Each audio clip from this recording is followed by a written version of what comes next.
Hello everyone. Today in this video, we are going to show you one of the most awaited feature of Robust NetSuite Integrator by WebBee.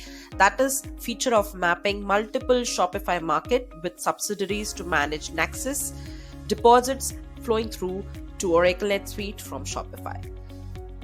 To get this feature and activate this in Robust NetSuite Integrator, we need to navigate to the application. We need to click on the configuration page.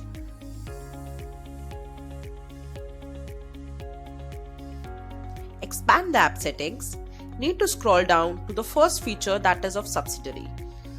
Under this feature, we have shown two buttons. First, to show default configuration settings, and next to add more.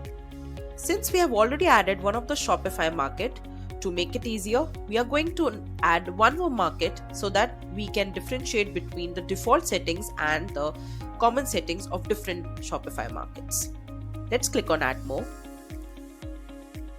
Select a Shopify market, let's say United Kingdoms. Submit.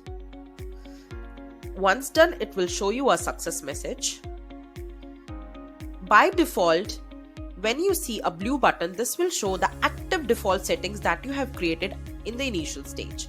If you click on the show button and it will go green, this will show you the settings of particular Shopify market that has been linked in the configuration page. To be noted, by default, we clone the default settings that has been done earlier so as to exclude and delete that haphazardness and huss at the last time to repeat all the settings again. To be noted, this feature is purely for multiple currency mapping, tax mapping, flexible deposit mapping. This is how it works. Currency and tax mapping navigates to the setting of multiple currencies and tax rate for each Shopify market and NetSuite subsidiary. Deposit mapping actually streamline your deposit management by making them effortlessly to respective Shopify market and NetSuite subsidiary.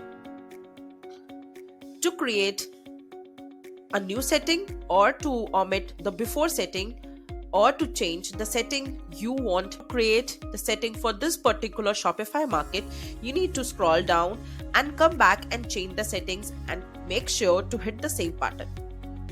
So this is how this functionality actually works.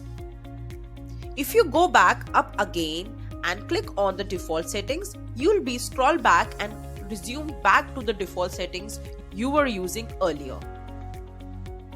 So this is how this functionality actually works. Thanks for watching.